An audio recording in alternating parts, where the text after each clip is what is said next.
I'm finally getting near the end of this towel peg project I started working at nights about a week ago, turning the pegs and making these walnut plaques. They're lozenge shaped, and I want to show you how I cut them on my miter saw. The trick to this whole thing is using a toggle clamp and some kind of a jig to hold the pieces down while you're cutting in a miter saw. Otherwise it just gets really dangerous. You can't hold a small piece like this while you're cutting in a miter saw. I've always used these Destaco clamps. They're pretty cool. They come in all kinds of different configurations, and for years it's been the only way I've had to hold a piece down, you know, on a jig of some kind on a fixture. But the problem with the Destaco clamps is that they have to be adjusted just perfectly. They can only grab something if it's adjusted to within about a 1/16 of an inch of the thickness of the piece of wood. I mean, if you change thickness of wood, you got to change the adjustment on the clamp. You have to either thread in or thread out the little stop right here, or you have to change the kind of platform that you fasten the clamp to. It's always been kind of a pain in the neck. Now, Bessey has a new set of toggle clamps out, and wait till you see how these things work. The Bessey clamps have a really smooth action all the way down to the clamping spot until they secure themselves in position. And watch this. I got this adjusted so I can put just the right amount of pressure on a piece of 3/4 inch stock and hold it down securely. And I can put a piece of 1/2 inch stock right into the same clamp, right into the same fixture, and hold it down securely. I can even take a piece of 3/4 inch stock, put it on top of the 1/2 inch stock, and still hold it securely. I can even take two pieces of 3/4 inch stock and put them on top of each other and get exactly the same clamping pressure, because the clamp is made entirely different than the old Destaco clamps. And look closely at this. Watch what happens with this spring-loaded mechanism right here. As the clamp comes down, the spring travels back, which gives you a lot of flexibility on the thickness of material that you can hold down with the clamp. And this little screw right here is the only thing you have to adjust when you want to change the actual clamping pressure right underneath the pad. And the screw is really easy to work. All you have to do is back the screw out if you want to tighten up the clamp, and run the screw in if you want to loosen it. And there's a little lock nut right here at the back of the screw, so once you adjust it to where you want it, you can lock it down, and you'll get exactly the same tension, the same force against the clamp on every single thickness of wood, from 1/2 inch to 3/4 to 1.5 inches.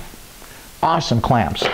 Bessey has these clamps in two other styles too. They've got one that's just a push clamp, you know, so as you clamp it down, it just pushes straight forward, like maybe holding a piece of wood to a miter saw fence or a radial arm saw fence or something like that.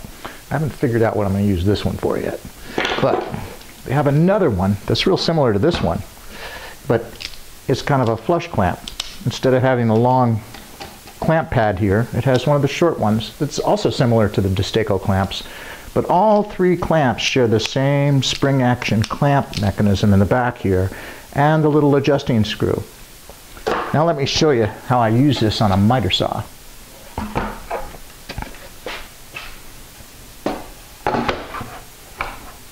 Whenever you use one of these fixtures on a miter saw, make sure that you clamp it in position securely. Most miter saws come with a little clamp like this, so you can do that sort of thing. Unfortunately, most of us throw them away. If you didn't throw yours away, go find it, because you use the clamp just like this one on the Capex to make sure this thing isn't going to move. And if you squeeze the clamp down and kind of support it in a vertical position at the same time, when you clamp this down, you'll get maximum pressure against the fixture, and it won't move when you go to make a cut. I've also adjusted the depth of cut, or dado feature, on this saw so that I won't cut through the fixture while I'm cutting these pieces, these little lozenge-shaped pieces. Once the fixture's positioned, making the cuts is easy. I just slide one of the blanks in until it butts up against the fence. I've adjusted both fences here so that they're closer together in the center, so that it'll stop the blank as I come into the fixture, and then I just clamp the piece down. Make the cut slowly.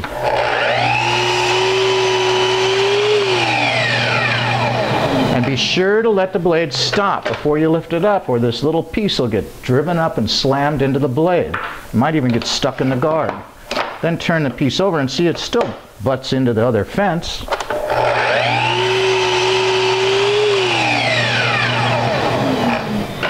So it's really simple to cut these really pointy, acute angles on this. And to do it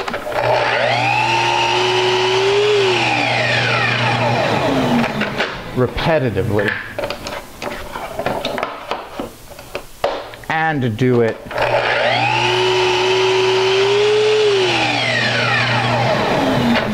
safely. And every single one of these is cut exactly, precisely, and clean too.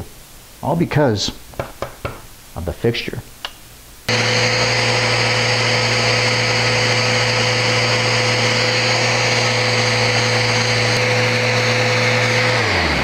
After I sanded the edges smooth using my Rotex 90 with some 80 grit, ran a chamfer bit on these edges.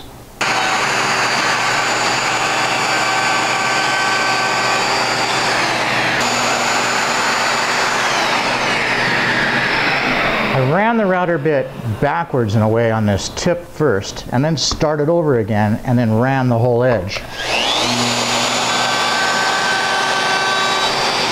And then turned it, did exactly the same thing on this side.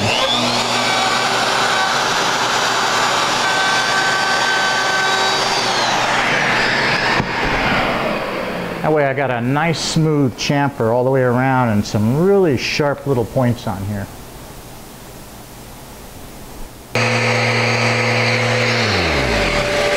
Next I sanded everything again with 120 grit Rubin, and then I switched the paper to their Festool's new granite paper, which actually is my favorite now.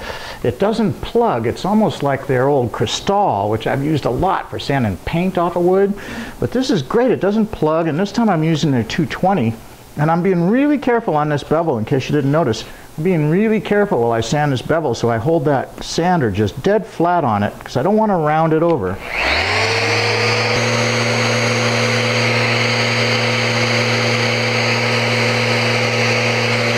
A Rotex 90 sander is perfect for doing this small work. I've read some people on some of the forums have said they have a hard time holding this thing still with one hand, but boy, I haven't had a problem with it at all.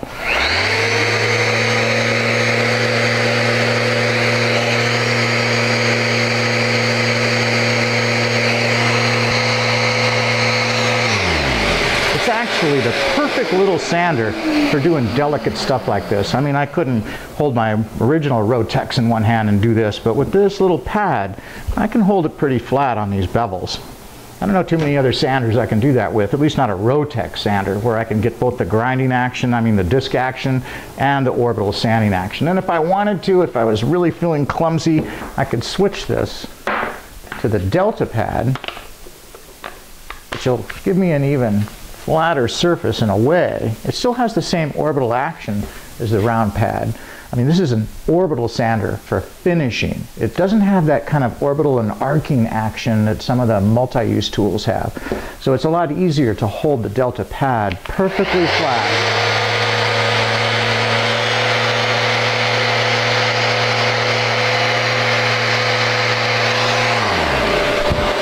And sand these chamfers too without rounding them over.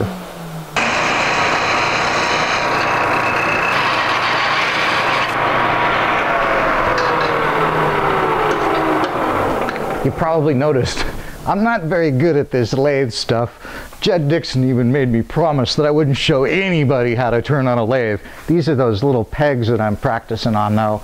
Every chance I get I try and turn something so I can learn a little bit more about wood grain. What I really wanted to show you in this little video though was how to make these lozenges, because you can use this decorative shape, this ornamental shape, on a lot of different things that you build as a finished carpenter. And this is the type of lozenge I'm talking about. Something big that you can plant onto a fireplace frieze or an overdoor frieze. You can put them on in sequence. This is what I want to show you how to make. Okay, I'm using the same fixture here with the Bessey adjustable toggle clamp, and I've got a piece of 3/4 inch Windsor 1 in here. It's 8.5 inches wide, and all I've got to do is set this up so that I can cut right at the bevel lines where I want the little bevel points to come out. It's real easy to do. I set the saw at 30 degrees. I'm going to slide this over until the laser comes right to that point. Bring the saw out a little bit so I can see that laser come to the point right there where I want that point to come out of the board, and now I'll just clamp this down. And again, when I'm clamping this down, I'm pushing down on the plunger and I'm lifting up on the clamp at the same time so I get maximum pressure against the fixture. And now all I have to do is make this cut.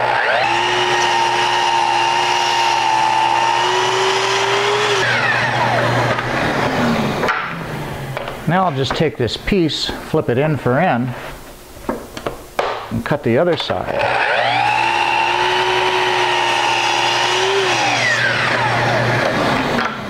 I've got the depth of cut adjustment set on the saw too.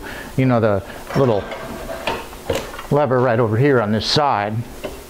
I put this back at 30 degrees. There we go. And now I've got to flip it again, but this time I'm going to be cutting against the angle side, and I want to be able to hold this thing still. So I'm going to take one of these cut-offs, set it in here, and that'll help me secure this thing while I'm making the cut.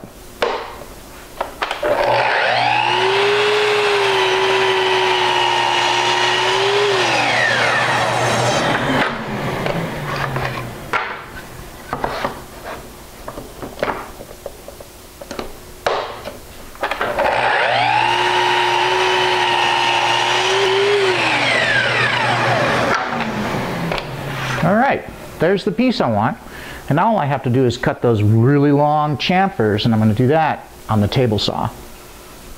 I got the blade set to about 10 degrees. I'm just matching the first one I made, and when I made this one it was just trial and error. I just hunt and pecked until I got the right angles.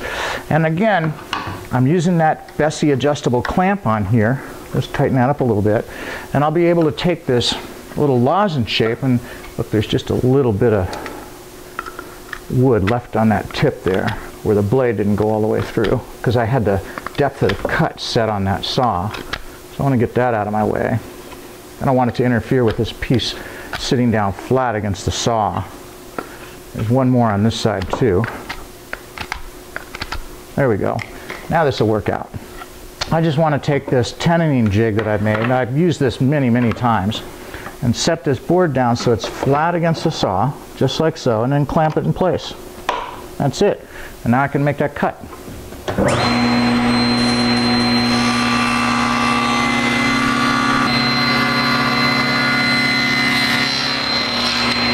I just want to be sure that I keep this flat against the table saw, right across here.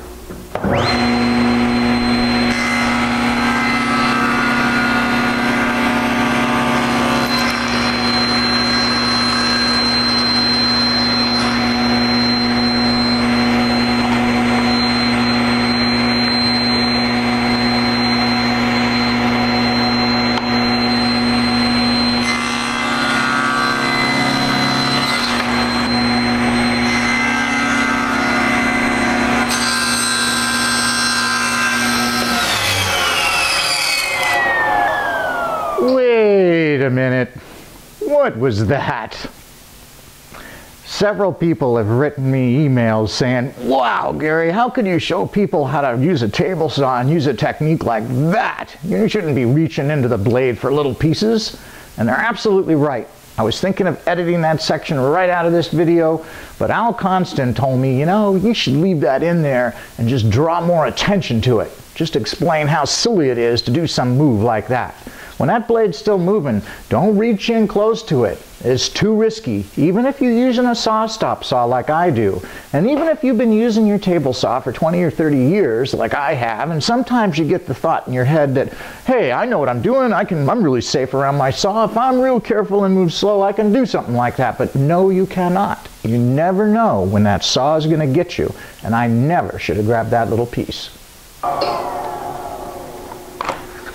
And that's the last piece. And you notice how handy this clamp was the second time through here, because each time I clamped it to the surface of the lozenge, it was clamping at a different elevation.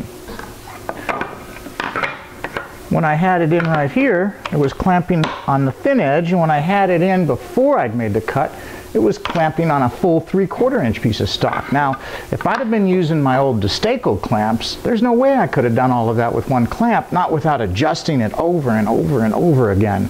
That is one of the beauties of these new clamps. I love them so much. They solve so many problems for woodworkers like me and finished carpenters who like to use jigs and templates and fixtures to make sure their work doesn't move while they're cutting it. Here's what happens if you don't use a fixture and you don't pay really good attention to the angles while you're cutting these lozenges on your miter saw. Look at how the bottom intersection here doesn't even line up with the top intersection, the angle at the top. I mean, it's not even in a straight line. And what that does is it takes this lozenge, the diamond shape on the inside, and makes it really oblong. You got to be really careful when you're cutting those angles. At the same time, I've found that no matter how careful I am when I'm cutting these pieces, they always end up off just a little bit. Notice how the bottom intersection of these two angles here doesn't quite line up perfectly. Well, it does with the top intersection. So I cut the blank right to begin with, but after I cut the bevels, the little diamond shape in the center didn't line up with that center mark. So it's off a little bit. But I can use my sander to straighten this up. All I have to do is sand to this pencil line and sand to this pencil line on this side, and everything will line up. Now, sanding these things is almost a trick in itself. I mean, you got to hold them down pretty firm while you're doing it, and it's not always easy. I've used a Craig clamp a lot in the past, and that helps a lot. The only trouble is you have to change the adjustment on it a little bit. But if you find the same elevation each time, you can clamp it down and hold it pretty secure while you're sanding it. The trouble with the Craig clamp is you've got to let this plate into your MFT table. The Festool Fast Grip clamp works well too. It'll grab it at different elevations without any problem. It'll hold it very securely to the table. But every time you change it, every time you move it, you have to let go of the sander, use two hands to adjust the clamp each time. Well, surprise, surprise, but the Bessey auto adjust clamp really works well here too. I took a small piece of plywood and I mounted the clamp to the plywood with some wood screws, but before I did, I drilled a hole through the plywood and a countersink hole in the top so I could drop this bolt in from the top. It projects out the bottom just far enough so I can grab it. And this is the bolt. I took the bolt right out of the clamping elements, the Festool clamping elements. Just all you have to do is open up the top and the bolt falls right out. But I'm using what was the top feature, the dog that I used to set into my MFT table. I'm using that in reverse. All I do is I take the dog, put it underneath the bottom of the table. Now I can clamp this thing anywhere I want. Right in the middle, where it's 3/4 of an inch thick, out to the side here where it gets thinner, or all the way at the edge where it's only 1/4 of an inch thick right here, and keep on sanding.